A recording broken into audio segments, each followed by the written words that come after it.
I have to do what's best for me. I have to do what's best for me. Well, yeah, sometimes that's true. But sometimes you have to do what's best for other people. You have to take the back seat and you have to do what's best for your spouse or your kids or just another human being, period. It's not all about you. And that's where we're going wrong in this world, is everyone has to look in the mirror and say, that's the person I care about the most. So that's what I'm going to watch out for. Hello, my fellow humans, and welcome to the Multiverse Leadership Podcast. Today, I'm excited to welcome Brandon Held to the show. Brandon is the host of the Life is Crazy podcast, a passionate advocate for suicide prevention, resilience, and real-world transformation. After overcoming incredible personal challenges from childhood trauma and loss to career setbacks and recovery, Brandon is now inspiring others to persevere, grow, thrive, no matter what life throws at them. Brandon, welcome to the podcast. Thank you, man. That was beautiful. Woo! I need to have you start writing things for me. That was awesome. Hell yeah, brother. I'm glad to be of service.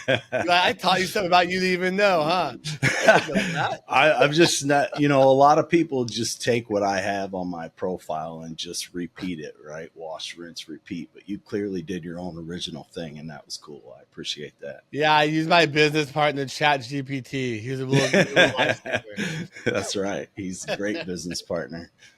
Right. It really comes in handy, though, too. It works. But you have to add your own stuff to it as well, For sure. I'd love to kind of have you explain kind of your journey, some things you've been to, things you've overcome that got you to where you are now. Yeah, so I'll do that hierarching overview thing without, the details right now. So yeah, I came from, poor family as a child, drug addiction, alcoholism. I've survived 3 divorces. I'm on my 4th marriage. I've been laid off and unemployed twice in my life.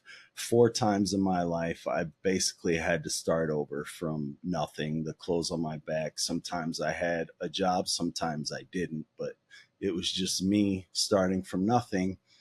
And then at one point in my life, I had, reached the lowest of lows and attempted suicide, and obviously lived, which that completely turned around my life. And that's how we got to where we are today. Hell yeah, that is a hell of a journey. I heard somewhere along there that you're in the Air Force. Someone told me that, a little bird. Is that true? Yeah, that's true. I joined at 17. That was the first thing I did out of high school. And I always relate that to, that was one of the best decisions, if not the best decision I ever made in my life. How did that groom you and create who you are? What effect did that have on you, who you are today? Well, I was a lost, immature, dumb 17-year-old. And I really just was I thought the Air Force was going to be my life, because I just didn't really have any belief in myself as a person and what I was capable of or what I could accomplish in life. And I just thought, well, it's just easy to go in the military, be a cop, and just do that, until I retire. And, but man, it taught me so much more. It taught me, how to overcome bad, hard, difficult things. It taught me I could do things that I didn't know I could do. It taught me structure and how much I appreciated and enjoyed structure because I didn't have that growing up.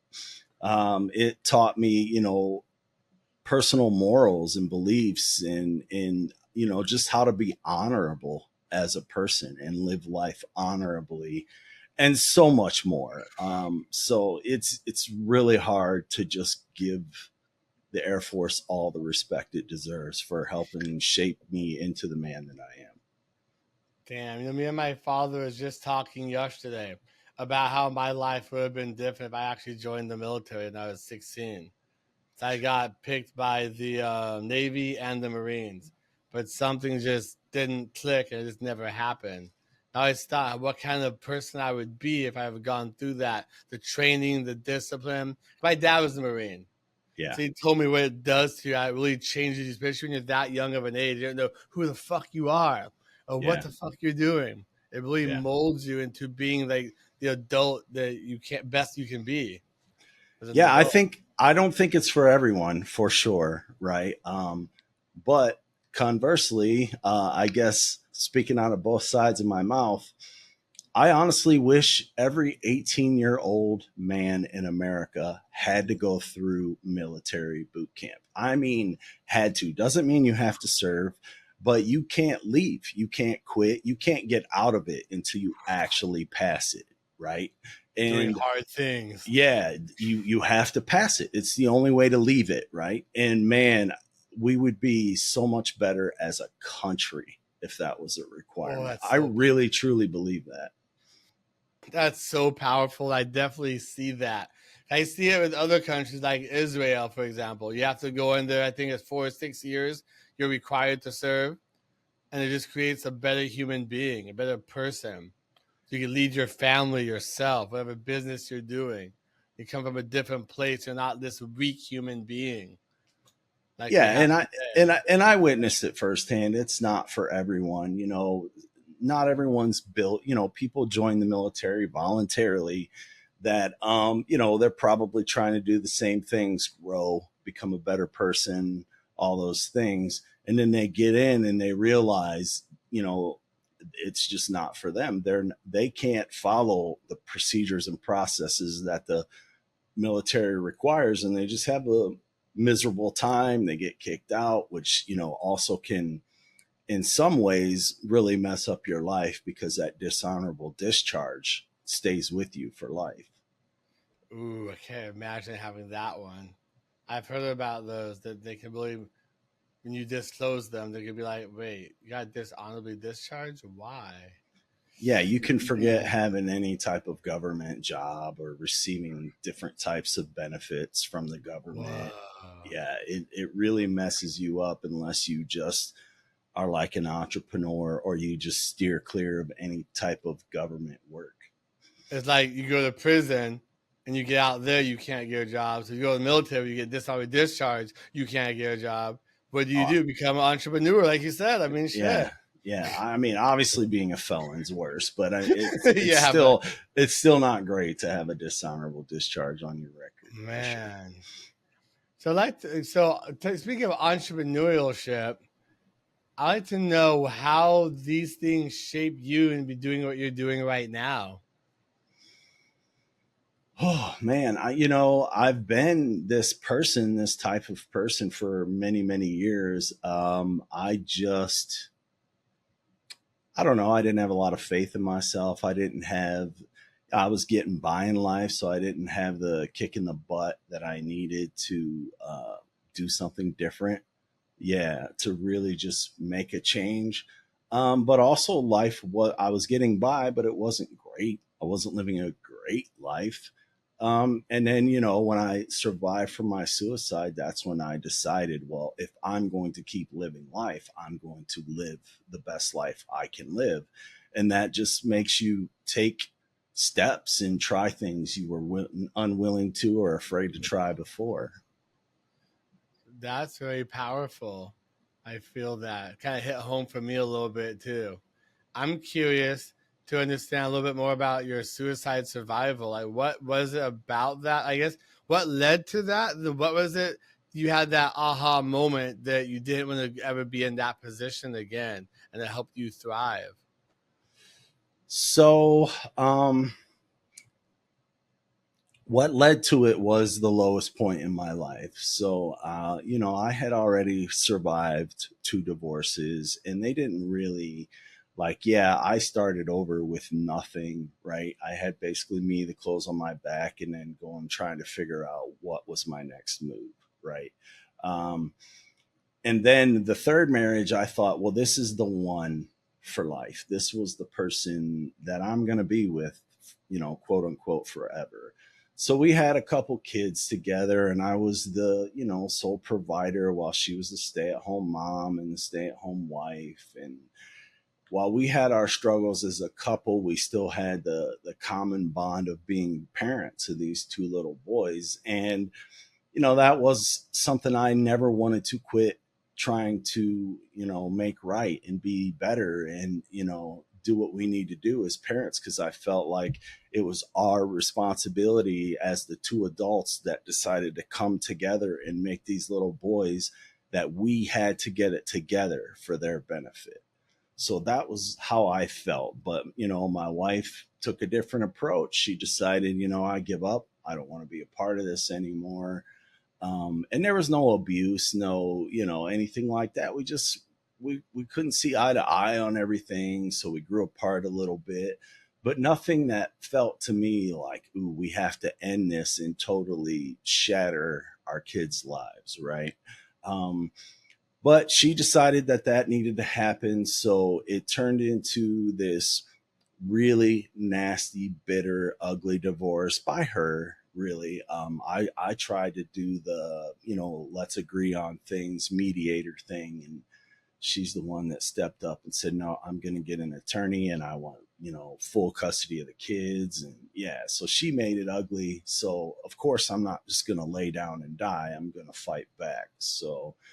Um, so I did fight back, and it cost me a lot of money. And during this fight, I got laid off from my job. So now I'm going through this bitter, ugly divorce, and I lose my job. And so, about 8 months after, while I'm still unemployed, our divorce gets finalized, and a judge decides, he does give me 50-50 custody, but I have to keep all the debt that we had as a family, which was essentially mostly just hers, which was about 25K in credit card debt. Then also I had to pay her alimony and child support, even though I was unemployed. Right. Um, and so, when all that went down, and by the way, I didn't even mention when she first left because we were going to divorce, she took my kids away from me for months, and I didn't get to see them. So it was like, I went from seeing them every day to now, it was like withdrawals, right? They were just out of my life, and I couldn't see them, and it was horrible. So I was the most miserable, anxious state that a human being could possibly be in. At least I think it was the most I could be in. And when all that went down, I just thought, man, this isn't a life I want to live. I don't want this life. And that went through me for a while. And I finally one night succumbed. And I took a full bottle of Ambien. And then the next morning, when someone I knew couldn't get to me, she called an ambulance because she knew the state I was in. And then the ambulance came to my home and saved me, and, and all that. And so when I first woke up, I was mad. God damn it. Yeah, I was pissed off. I was like, I didn't want to be here. Why am I still here? But then after that settles down and you realize, well, your kids still need you, blah, blah, blah. I was like exactly what I said before. If I'm going to live this life, I'm going to live the best life I can give or I can have. And so then it just became like a rewiring of my brain. I just decided, of course, I've been through therapy and self-improvement study and all that in the past. I just hadn't put that stuff into practice. So I was going to start practicing gratitude, and I was going to be grateful for the things that I had that I should be grateful for, and let the negative things that were dragging me down and sucking me into a vortex become much less of them, make them more like a puddle in my life that I just have to step through. And once I rewired my brain to be like that, I literally started living my best life. I mean, I got the best job I have ever had, making the most money I've ever made. I met my young, beautiful wife from Brazil, and we had the best relationship I've ever had. And my life is so good that I thought, I need to lead the way for others. Now I need to be a leader and show others how to do the same. And so that's a long explanation to get through the answer. Explanation. But it's powerful because there's so many people out there that are going through the similar things. Some of them don't wake up literally and literally and I guess physically. Yeah. And it's just they think it's just this is it, this is the end, and they're scared or they're freaked out. They don't learn anything, and that just ends everything, unfortunately.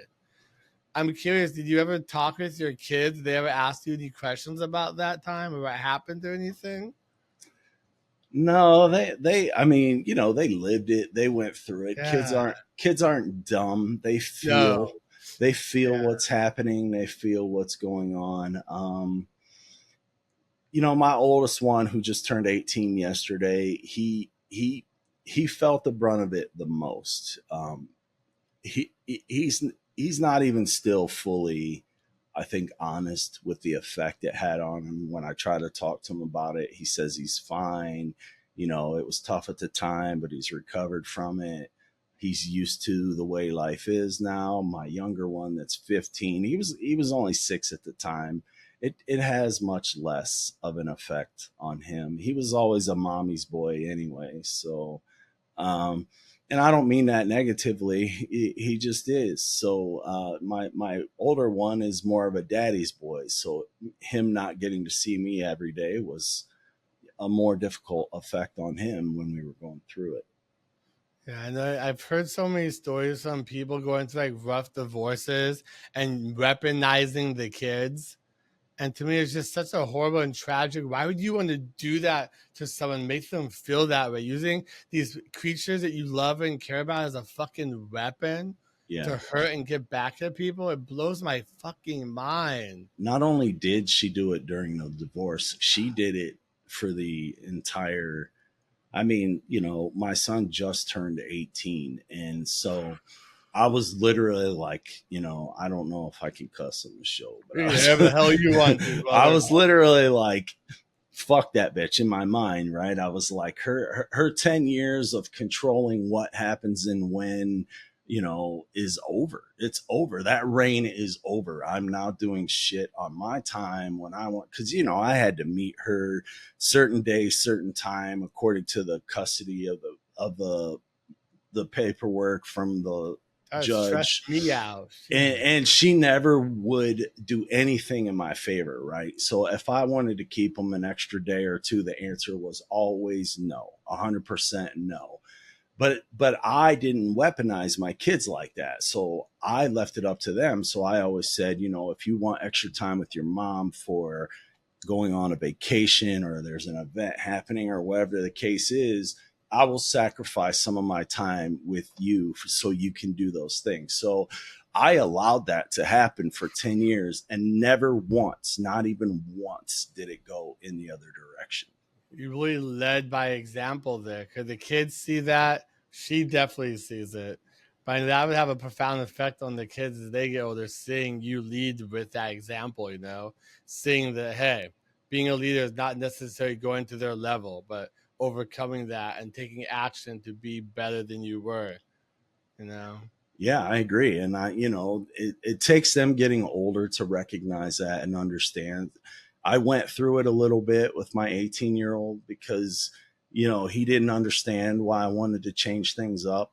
And I said, look, I don't want to get into 10 years of, bullshit that I had with your mother with you, but you were there, you saw what happened. You always got to spend extra time with her. You always got to do things with her at the sacrifice of your time with me. You never got to spend extra time with me. If it wasn't in the legal papers that it was my holiday or my time to have you, you were never with me. Whereas it might have been my Thanksgiving and I let you stay with her because, she was going to go to her family's, and that's a much better Thanksgiving for you than just being with just dad. Right.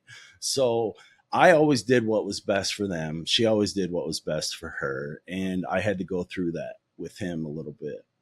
I feel that because I have something similar happen in my life when I was younger, realizing that I was adopted, and then how my parents reacted and how they thought I understood things, but really I was 18 and I didn't understand. But I told them I was okay. I told them I was fine.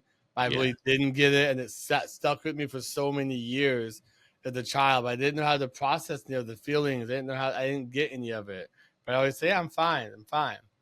But it does have such effects on you, but you really can't know, you don't understand it until you do get older to really understand the capacity of the situation that was actually going on.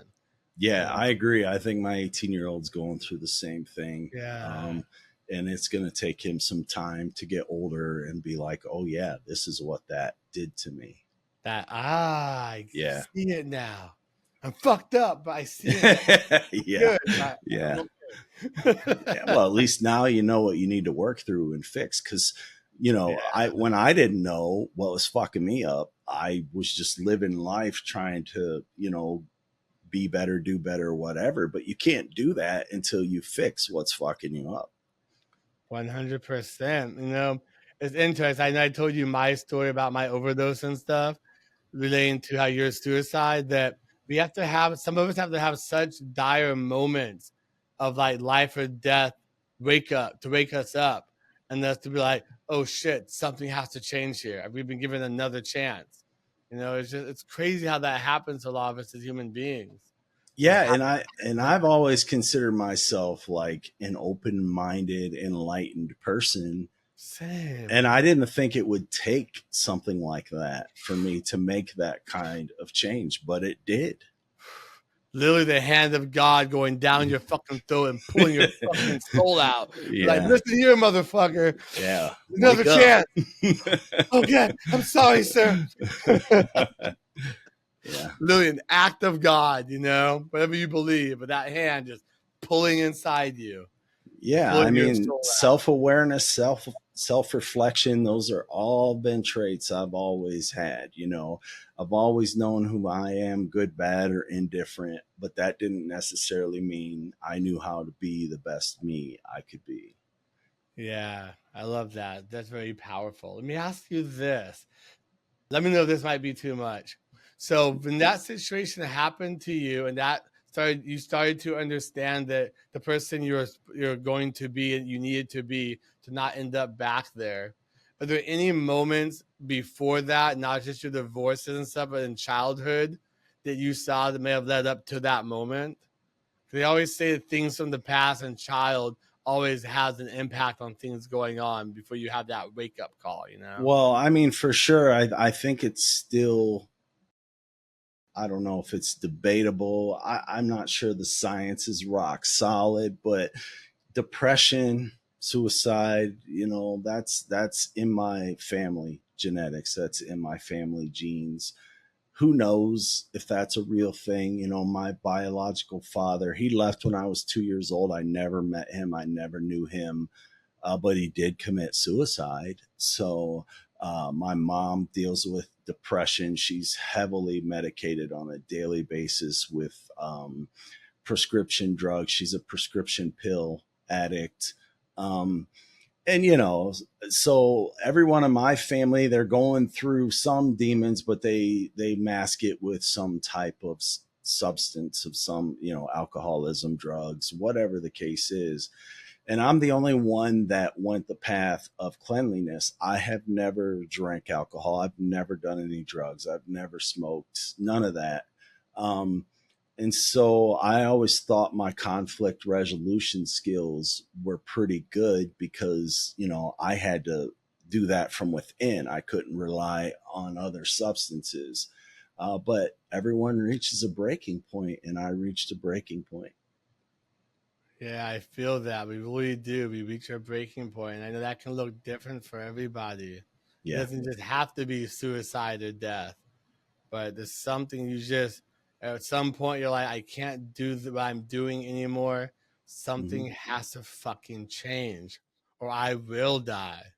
Yeah, and that's where I was, and I didn't see a way out of it. Or just tired of trying to find that way. And so, yeah, I had mentally given up. And now you're at the point now where you started your Life is Crazy podcast. So I'm can only guess, I'll let you speak, that a lot of that carries over into you wanting to help other people on your podcast.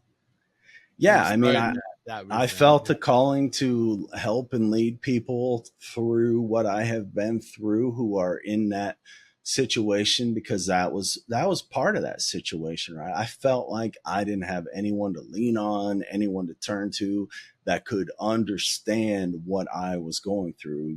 Everyone in my world was either on two completely different ends of the spectrum. They were either completely gone and lost and drowning in drugs and alcohol, or they're doing really successfully well in life, both financially, they got a family, all that. So nobody could identify with where I was and what I was going through. And I felt like that was something that was missing. And I wanted to be that for people. And, I originally didn't know how I was going to do it. And I thought about writing a book, like every other person does. And then I just decided, nah, one day it hit me like I should podcast. That's the way to go. And once that thought entered my brain, I just ran with it. That's crazy, pun intended. Good feel stuff. that, because it's crazy how powerful podcasting actually is and how it can be when you're so purpose driven and you have a past of something you've gone through that's so traumatic and impactful on you. The advice, adversity, and compassion, things that you can bring to a podcast to help guide other people on their endeavors throughout their journey is just so profound. You can, like we were talking, you can talk with people and just really relate to people and find them all over the world. It's such a powerful tool that people don't use correctly, I feel. Yeah, and it's like everything should be. It's growing and ever evolving, right? My initial thought was people who understand me and identify with me and can recognize the same things that I went through will appreciate this, maybe want to reach out, maybe I can help, whatever the case is. But then I realized, like, there's a lot more people out there that need help, and maybe they don't recognize what I went through, or they don't, feel what I went through. So I can bring them people that maybe they more identify with, and they could see and feel, something from them. And that's okay. I don't have to personally be the one that helps you. I literally just want to help people. And however I get to that source to them, and whatever that source is, then that's what matters. That is so fucking powerful. And I feel like we're both on that same journey. We're approaching it from two different directions, but they do intersect as well, Yeah. Or we wouldn't be here, right? Exactly. Like, who the hell is this guy? Fuck out. But it's so therapeutic too. It's almost like when I started my podcast, I was like, damn, this is like therapy. Yeah. I'm learning, I'm growing, I'm creating, I'm helping, I'm thriving. There's such purpose and drive. I've never learned this in any fucking classroom or any job or any parent. What is going on here? Or from any psychologist or therapist. Yeah. Yeah. I was like, found a gold mine. Is this real? Yeah. Yeah. And that is the underlying tone of all this. It does give me more purpose. It does allow me to grow and become better as a man and a person. And so that's a win for me that I wasn't even expecting to get out of all this.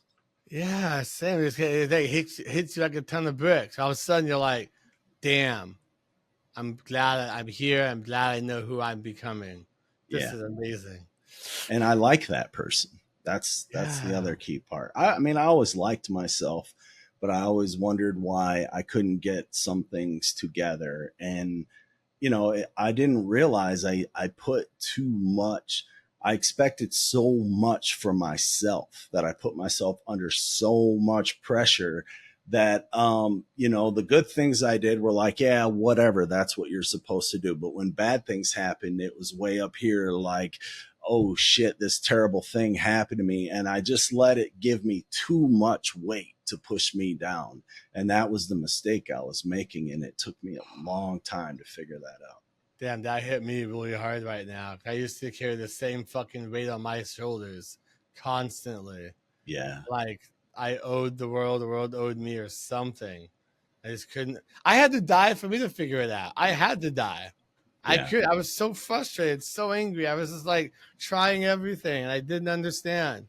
I didn't fucking get life, you know? Yeah, and the idea is we don't want people to get to that level before, they make the breakthroughs that we made. So hopefully we can do that for No. people. Because I've been learning that there's such purpose in life when you're helping other people find their breakthroughs, find their aha moments. It's so amazing. And like you said, hopefully they don't have to go through such tragedy. But like my side is the addiction side. So that there's so much addiction, drug use, and all that stuff. And it all compiles up Yeah, and over time. you think about what podcasting has done for this world, the ripple effects that podcasting is making. Where else did anyone have a platform to do things like this before podcasting hit the world? Major news outlets. Yeah, that's it. Very controlled, very, if it doesn't Go do it this way. if it didn't serve CNN or CBS or whoever, then it just didn't get out there. And so now we, the people, can speak and we can help each other. And it's just a beautiful thing. We're taking back our power. Well, it was never really gone. It's just now that power inside us has grown and it's glowing. It's becoming this monster of amazing, beautiful collaboration of things. Yeah, and we need to get control because, if you ask me, and I know you didn't, but I'm telling you anyway. Asking you now, buddy. The media is a large part of what is wrong with our society. The sensationalism, the misinformation, just the slanted views on stories and things that are happening in our lives that give people the vitriol and anger that they now carry because they heard it from the media. And there's two sides to every story, but they give that one side to the story, and then people want to believe, oh, this is the way it is, that's the truth. This is true. Yeah. And it's just awful what the regular mainstream media is doing to our country and world. And I don't even, I'm sure there are podcasters guilty of this too, but I mean, there's a lot of good people like us out there spreading the word of trying to be helpful and make better lives, not an agenda that we want to push. Yes, 100%. When I was younger, my mother always watched the news, and that's kind of the first time I learned about anxiety and depression. So I saw that in her. I didn't understand what that connection was until I got older, but realized the news is like a cesspool of anxiety, depression, and there's all these emotional, conniving fear and bottled up. It was just this thing is ready to explode because people don't know what to believe, what to understand, and they have to be medicated because of it. Just stop watching it. Stop paying attention. Think for yourself. They've done psychological studies on what watching the news does to people, and it really negatively affects people. I had a long stretch in life, probably 15, 20 years, where I didn't watch the news. I didn't go to news websites on the internet. I really just tried to avoid the news and what was going on in the world. So I mean, now I don't avoid it because now I'm a stronger person. I know who I am. I'm locked in with who I am, and the media isn't going to affect my ideas and thoughts and beliefs on things. I have my own, but it's, imagine a younger, more impressionable, easily molded mind. Horrible. Yeah, it's terrible. Yeah, because as we grow and learn so much more, we lose that fear that they instill in us, so that they want to have to control us. And like you said earlier, we have to take back our control, and that's why these podcasts become so powerful. And having our voices to help people remove that fear from their life, take the control back into their lives, and become who they need to be for their kids, their families. Yeah, I mean, and especially the younger generation, I feel like younger women were misled in what it means to be a woman and what it means to be a man. And so now I feel like younger men are losing power. They don't know what it means to be a man. And so all that stuff needs to be corrected. It needs to be fixed because people are just lost and confused. And it's sad to see. And then I was just talking to my dad about this. I think we talked about it in your podcast too, about how men nowadays, they were being these really weak men in society that don't know how to fight for themselves, stand up for themselves, and that they don't understand that no one's coming to save them. Yeah. You have to be able to protect yourself and your family by if violence is necessary, when it's necessary to use, because no one's coming. No one's coming. No one's responsibility to protect you or your family but you. Not only do you need to recognize that as the man, you need to be with the woman that allows you to be that, that allows you to do that. Because you may want to be and do that, and now you're fighting with the person that matters to the most. Yeah, because she doesn't agree with that. She doesn't believe in that. So she has to let you be the man, the protector, do what men do. That's what we do. That's why we're here. So let men be men, and the women need to understand that too. Oh, that's so powerful because there's a lot of that going on where just men are just being misled as well. Yeah. And I, in my dating life, my dating world, I met women who, clearly were feminists to the wrong degree. I mean, there are good feminists, right? So, that I just knew I didn't want that to be a part of my life because I know who I am. I know what I'm about. I know what I bring and what I want to bring. And I'm not going to let someone else change that. Oh, I love that. It took me a while to figure that out. I had that same thing with dating. I was meeting all these women. It was just something wasn't clicking. And it was just like I was meeting them from who I used to be trying to go dating. And from not coming from who I need to become for myself, not from that fear aspect of it. Well, and for a lot of men, you meet a girl, you think she's beautiful, she's cool. I could change and remold myself to be a part of her world because she's beautiful and cool. No, I went on dates with, drop dead level, 10 women who, when I met them as a person, I was like, no way. There's no way I'm going to be with that person. It's so hard to meet people who are on your level. Sometimes when you do so much work on yourself, when you become unstoppable, unrecognizable, it's so hard to connect to a lot of people out there anymore. Yeah. That is so hard. I mean, attraction is easy, right? You can see 1,000 beautiful women that you find attractive. But then once you get inside and you need all the different levels of connection, mentally, emotionally, all the things, beliefs, morals, that's where it really breaks down. And that's where it gets a lot harder. And they've done studies where as both men and women, once we start to fall for someone, once we have that attraction to them, we just start overlooking red flags. Yeah, we just ignore them. We just flat out ignore them. And then you get in and you get too deep. And then all those red flags you ignored are now problems that you should have seen in the beginning, but you just ignored them. I can sadly say that I have been there myself. I was that guy too. We all have, myself. There's these walking red. I mean, I was a walking red flag. Like back in the day, I would not have dated me. I was so toxic, irrational, angry, fear. It's everything. Everything we talked about. Yeah. Compared to where I am now, eventually we have to level up. If we don't, our lives could be so much more miserable. No, I'm definitely a big believer in, working on you being the best you, living the best life you can live. And then once you do, that right person will, fit right into that. So the harder you look, the harder you just try to make something fit, the more likely you're going to put the wrong piece in that place.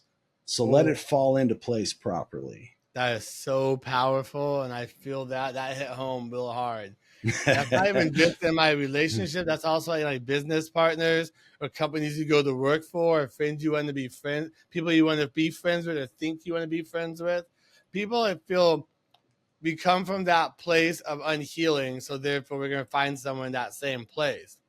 And at that same time, we have to put so much work into ourselves so that we can be that person that you want to date, or you want to be friends with, you want to start a business with, to become.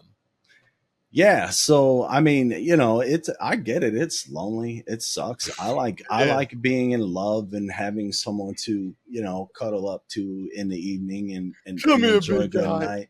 Yeah. I'm one of those people, but I can't just put someone there just to have someone there, because then it just ends up becoming this endless cycle of temporary people in that position, hence the 3 divorces. So, I had to wait for it to be the right person, the person that, I knew that when we got together at the end of the day, this was going to be the person I stick with at the end of the day for a long time, because everything else aligns so well. Oh, I love that. A lot of us need to understand that more out there in the real world. Not just getting with someone because they're pretty or they can say a few words that could drag you into their hemisphere of lies, self-destruction, and toxic behavior, but Yeah. actually really think about before you go into business, go into a relationship, anything. Really Yeah. think I about mean, that I person. was so blind before, or I don't know, naive, foolish, whatever the case is, that the woman that my third divorce, the one I told you about, we dated for 2 years before we got married. 2 years, which you think that's a pretty substantial amount of time to get to know someone. And it's not like, oh, we just saw each other every now and then. Like, we were together a lot, right? And we got married, and immediately after we were married, I started seeing this completely different person. And I said to her straight up, face Who to the hell are face, you? yeah, who are you? This is not the woman I was engaged to. Who are you? And she straight looked me in the eye, bro, and said, if I would have showed you who I really was before, you would have never married me. Oh. Yeah. We're Well, talking. goddamn right I wouldn't have.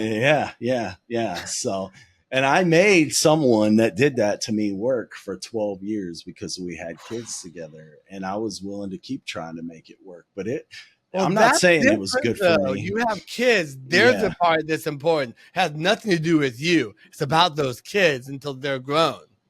Yeah. You But did the right that's, thing there. I yeah. feel. That's No, just me. I mean, yeah, it's debatable, right? If you talk to some Yeah, people, they'll say that's how I feel. The you kids are have the to, most yeah, important. I Period. totally agree. I mean, they didn't ask to be in this world, and it was our responsibility. So I totally agree. Yeah, I wish more people, hopefully the right people, see this podcast, because these are very important things. These are part of that spiritual and that growth journey and everything. Yeah. These things don't just apply, like I said earlier, to business or just relationships. They apply to so many aspects in our lives. And people always have this thing where, oh, well, if you do this in business, you shouldn't do this in relationships. If you have systems here, you shouldn't have systems here. I think that's bullshit.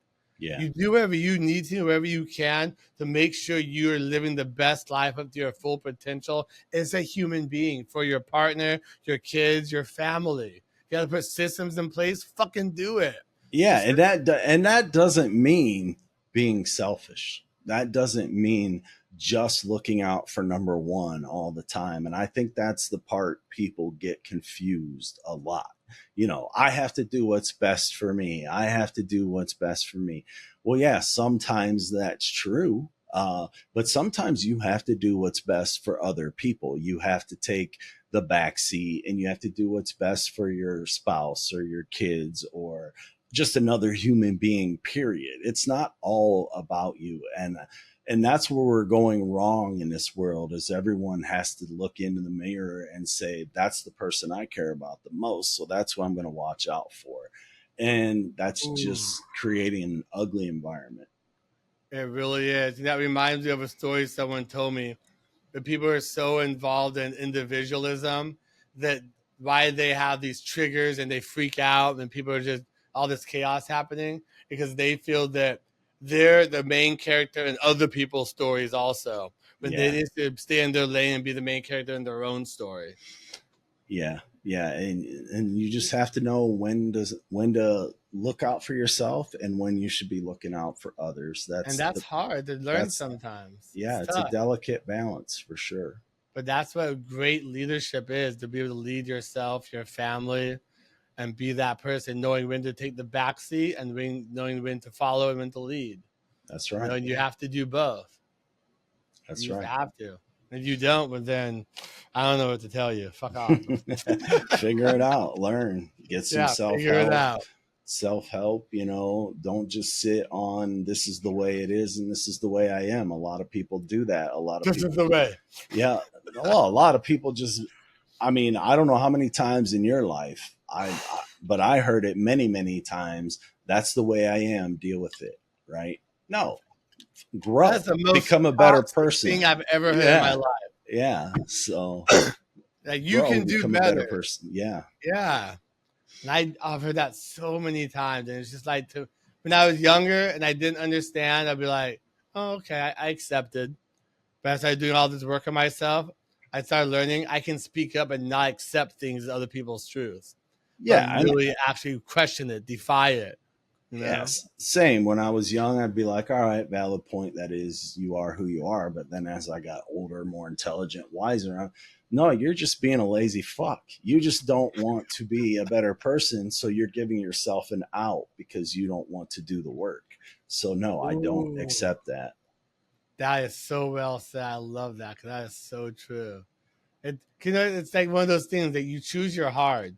It's hard to be a piece of shit. It's also hard to be a good, decent human being. That's right. Which hard do you choose? You can use that for everything in life. Yeah. It's hard to eat right and be healthy and stay fit. Oh, it's also hard to try to recover from all the negative health benefits you have from not doing that. So pick which hard you want to have.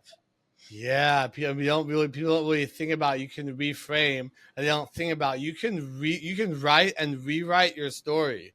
Yeah, like that's what the main thing a lot of people understand is identity.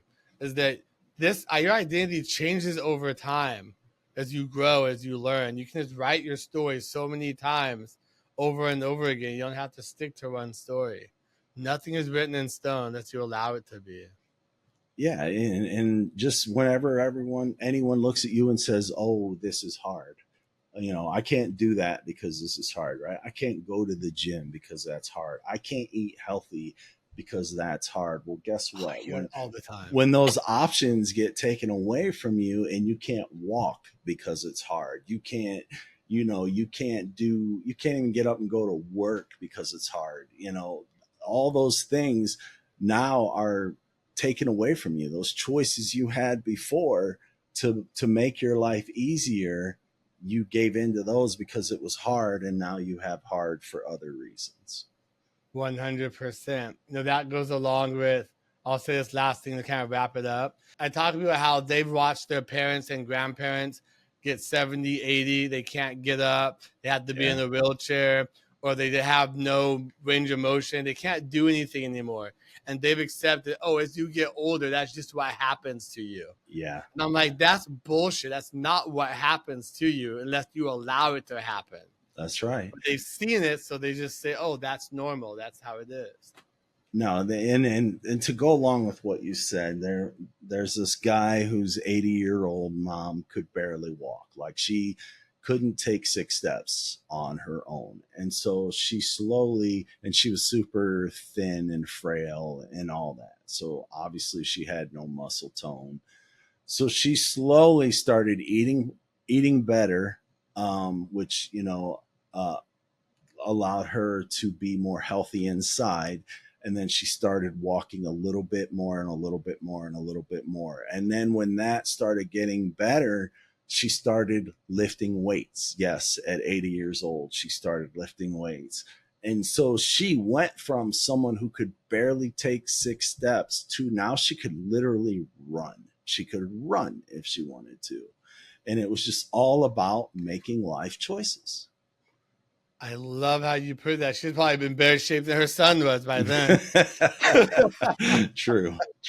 I like how you explained that, because what you explained was not going all in at one time. Like, I'm going to go to the gym 5 days a week for the first shot. by actually working your way slowly up fundamental steps, one step at a time, so you can actually create something that is sustainable and achievable. Yeah, no matter who you are or what you do. I was someone that always, played sports and lifted and worked out, but there have been stretches in life where I let that go, either because I was having some type of health problems at the time, or I was too focused on work and family that I let that slip to the side. And even I was like, all right, I'm someone that can bench 400 pounds, so I'm going to go in the gym and I'm going to start benching 400 pounds again. No, that's not how that works. You have to gradually increase, no matter who you are. Yeah, I feel that I'm doing that with my Krav Maga right now. It's been a while since I've done it. I've been on the mat. I train every day, but now on the mat and like sparring with people. And I need to get back into doing that because I feel like I'm kind of losing the grip on that skill a little bit by not doing it. Well, the good news is you can get it back, and obviously you won't jump back in and be who you were, but you can work your way back to. I'm going to talk about it for about 6 months or 8 months on the podcast before I take any action first. Then I'll think about doing it. Okay? You can't be one of those. You yeah, you have to lead by example, Justin. I mean, okay, you make a fair point. That is correct. What am I doing? What was I thinking? It feels like that sometimes, Yeah. It really does. Well, Brandon, I want to thank you so much for coming on my podcast today. I know we had a fun time here and on yours as well. Yeah. It was a pleasure both ways, you being on mine and being on yours also. Hell yeah. Really good conversation. I like how they kind of go like this. Yeah. And we go deep on stuff. It's real life, real example, real shit. Yeah. People can connect with. And I hope people respect, appreciate, and enjoy the things that we've said and talked about, because that's the idea. I'm not someone who's just here just to hear myself talk. I genuinely want to motivate and help people, and hopefully they can find words that we've said that will stick with them and help them make some type of change that they need to make. Hell yeah, brother. Hell yeah. If people want to reach out to you or again contact with you or find your podcast, where can they do that at? Yeah, I mean, brandonheld.com is the way to go. First page, it takes you to my podcasts, because I do have two, as you know. I have My Life is Crazy, which is the one to help people and make lives better. And then I have one that I do for fun, which is about Ohio State college football, because that's my other love. I bleed scarlet and gray. So. Hell yeah, brother. Those colors don't run. That's right. Well, before we go today, I'd like to ask you one question I ask everyone, and that is, what does it mean to you to be a human being? Yeah, I mean, I think I touched on it a little bit today. To me, it means, as a man, I have a man's point of view from a man's eyes. It means to lead. And by leading, it doesn't always necessarily mean look out for yourself and do what's best for you. Sometimes as a leader, you have to do what's best for others and take a back seat. And so, to be a human being, you have to live your best life, but living your best life should mean you're also making other people's lives better. And that's what we should be doing as human beings. Damn, that was powerful. That was very, and you were scared it was going to turn out that way. That was amazing, man. Very well said. Kudos. Thanks, Brandon, thank you so much for coming on here. I'd love to have you on here again, feel like we can have some really good conversations to help people. I'm always down, man. We can talk about whatever. I appreciate it. Thank you too, man. Thanks for coming on. Have a good rest of your weekend. Enjoy your game.